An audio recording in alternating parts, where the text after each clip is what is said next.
Okay, I'm going to talk to you about something that happened way back in the 1940s. We're talking about a blimp. Blimps were quite important. I don't know if you know, but back in 1942, the United States Navy, they were on high alert. What you don't realize is that the Japanese had come and done a little damage off the coast of California. 6 ships off the west coast there were shelled, and one of California's largest oil drilling facilities was shelled.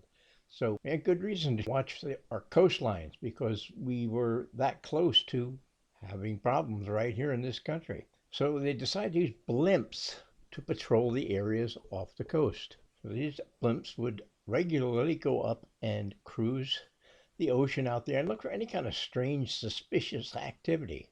Now, the airship we're going to be talking about was called the L-8, the L-8 airship. It had a 2-man crew. Most of the crew was quite experienced and lighter than aircraft. Okay, the blimps left from Treasure Island. They had a mission that they were going to fly. It was an anti-submarine mission.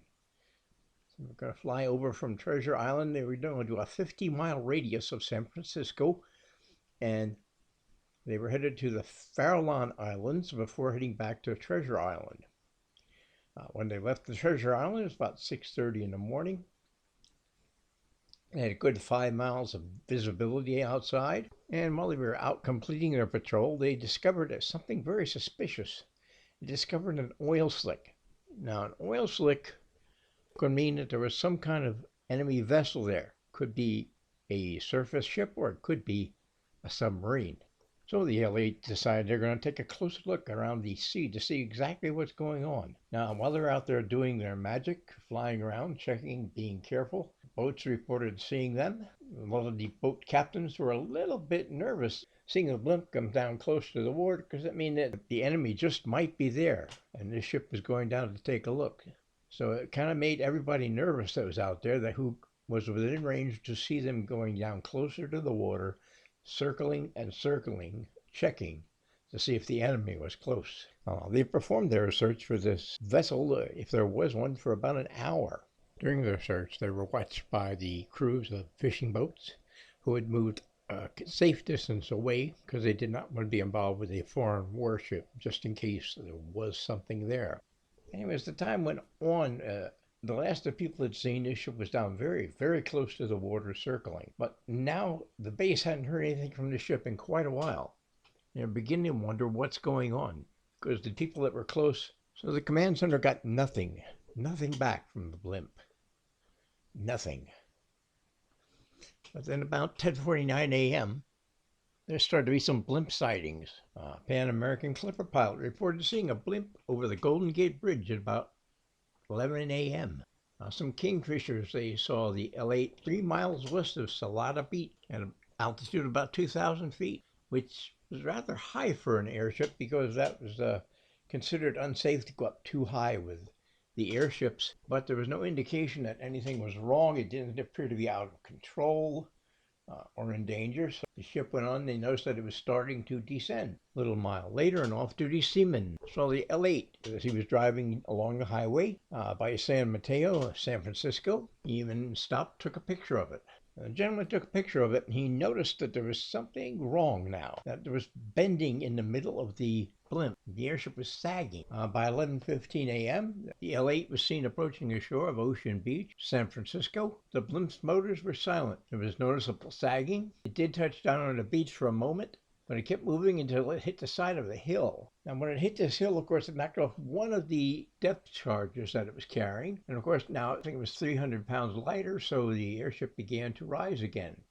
Went up over the hill that it had bumped into, went further inland. Well, by now, people from all over are watching this airship, the L-8. People were out with their binoculars, and they were watching. They could see that there were 2 men clearly visible inside the cockpit the entire time that it was maneuvering. Now, by 11:30 a.m., the blimp managed to come to a final rest.